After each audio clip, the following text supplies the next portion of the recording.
Hey, what's going on, guys? Hope everybody's doing well and having a great day. Looking at a earthquake swarm, a major swarm, 250 miles off the coast of Oregon. Largest coming in at a 5.8 magnitude. All of these earthquakes are very shallow. In fact, they're all coming in at 10 kilometers deep. You can see the long list of earthquakes over here on the left. Multiple fours. In fact, there's been a large amount of fours in the 4 to 4.2 range, 4.4, 4.3, 4.5, 4.9, multiple 5.5s, the largest being a 5.8, and that earthquake, along with the 5.5, came with a tsunami alert because they were so shallow. Multiple 5.8s, multiple 5.5s, and they persist even right now as I do this video. This is part of the Cascadia subduction zone, and this is connected all the way down into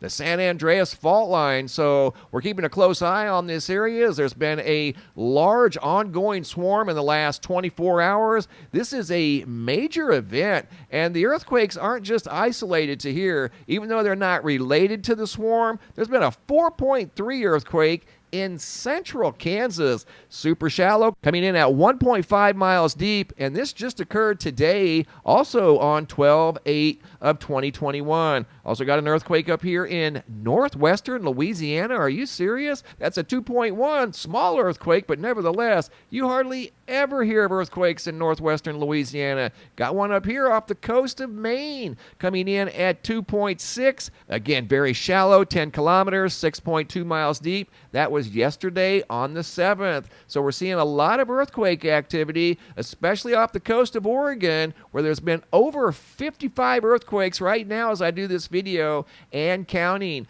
Looking at the Pacific Northwest Seismic Network, you can see it's also monitoring the swarm and the activity over in Washington. I can remember a time when it was rare to see an earthquake in the Seattle area. Look at how much this has increased just in the last year. I can remember 5 years ago looking at this map and the USGS map as well. There weren't earthquakes up in the Seattle area. If there were, they were quite rare. And you can see a pattern here forming from northern Montana down through the supervolcano, through Salt Lake City, through Nevada, down into Southern California, where there's always been earthquakes down in here, but you can see they're becoming more and more prominent, going up the coast of California, up coastal Oregon, and then up into the coast of Washington. And I'm pretty sure some of these earthquakes extend up into British Columbia. Right now, a major event underway off the coast of Oregon. Multiple earthquakes coming in at the same depth, all around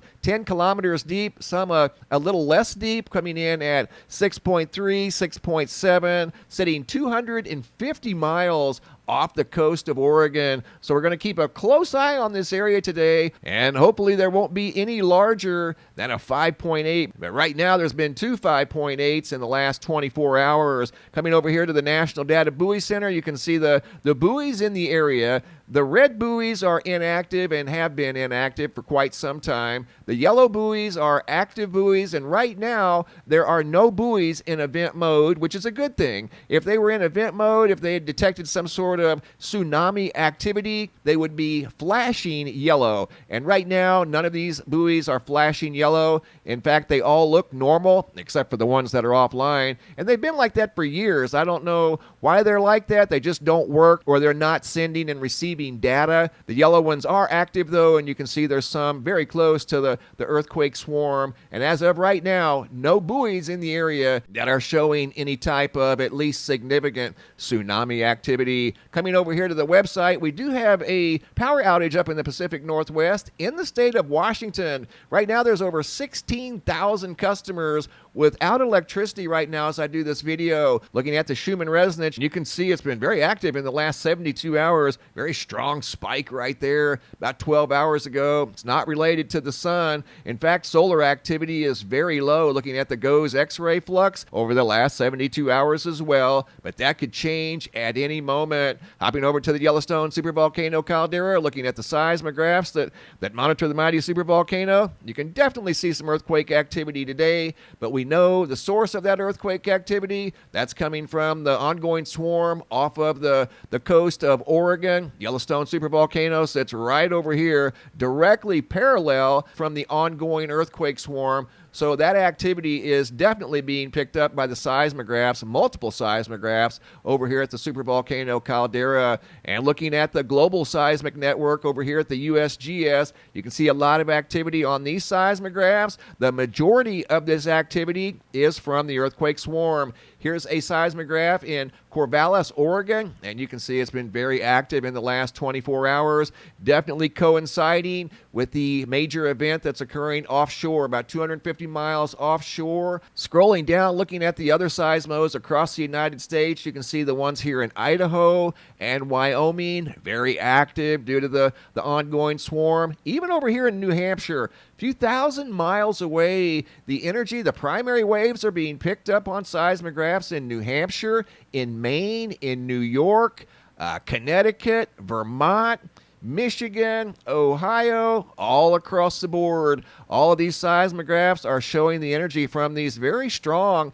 and shallow earthquakes. If they weren't so shallow, you probably wouldn't see that much activity over here on these seismographs. You can see this one here in Pearl Lake, Idaho. Those are jet black. Very strong signatures rolling through Idaho. But again, if they weren't shallow, you wouldn't see as much activity. But these are very shallow earthquakes. And zooming in closer, we'll get an exact count of the swarm. Right now, 58 and counting as I do this video. So we're going to be watching that super close as there's an ongoing major event off the coast of Oregon. I want to touch base on a recent Quake Watch I did back in November. I put out a Quake Watch from the 7th of November through the 14th, and that was based off of planetary position. And I want to talk a little bit more about that because I had a viewer leave a comment by the name of Carmen, and she goes on to say, I'm sure you'll get to it, but I have to mention your earthquake prediction due to the alignment happened just a week later than you thought, a 7.5 in Peru on Sunday. Well, it was actually 2 weeks later, and I want to show you guys why it was 2 weeks later, or at least why I think it was 2 weeks later. When I see certain planetary arrangements, and it's not just as simple as seeing a row of planets in a nice straight line. In my mind and the research that I've done, going back as far as I could go, looking at historical records, I've found way more than a coincidence with regard to certain planetary arrangements, not necessarily straight lines, and earthquakes on Earth. And they always involve a certain planetary arrangement and the gas giants. And this is where the gas giants were when I did my earthquake watch back in November. The one in line with what I was seeing with regard to the interior planets was Uranus, way out here. Jupiter and Saturn weren't in play at the time. They're in play now. But what I think happened was, during this Quake Watch back in November, there were 4 earthquakes over 6.0 magnitude. I think one was a 6.5. But it was just mainly the interior planets. There was no influence by the gas giants. And usually, almost in every case, it requires the influence of gas giants like you see here today. Look at the Earth, look at Venus, and then you have Saturn. Again, it's not necessarily a straight line. It's the angular momentum of the Earth and the momentum of the planets that they're interacting with. These planets sense each other. Look at them as charged particles out here. And if you look at the big picture and you zoom out, these planets are very close together when you consider the overall big picture. And these planets have energy. They contain energy. Just like the Earth, all these satellites that orbit the Earth, once they get above the Earth's gravity, they orbit the Earth because of that strong energy. Because once these objects go up into orbit and they escape the Earth's gravity, there's a very strong flow of energy around the Earth. And not only the Earth, but these other planets as well. Look at it like angular momentum, the energy coming around. All of the planets have it. These planets on the interior are solids. The gas giants are, they say gas giants, but I think there's a little more to them than just gas. I think they have some sort of a core, and that means all of the known gas giants, Saturn, Jupiter, Neptune, and Uranus. And in this case today, you're looking at Earth, Venus, and Saturn. And Jupiter's probably having an influence as well, but definitely Saturn, Venus, and the Earth. And that's what's going on, I believe, here today, even though there's no large earthquakes and we don't want any large earthquakes, but that could have influenced the swarm we're seeing right now. But back to my earthquake watch back in November the 7th through the 14th, did not include a gas giant. and normally there needs to be a gas giant in play if there's going to be a large earthquake. But the problem with this is you don't know where the earthquake is going to occur, and it's not guaranteed anyway. But I have found through a lot of extensive research, going back as far as historical records will allow me to go, I found way more than a coincidence with regard to planetary arrangements and large earthquakes on Earth. And with regard to my earthquake watch, it involved the interior planets that, again, weren't just in a straight line. It involved that strong angular momentum, at least that's what I call it. These planets rotate,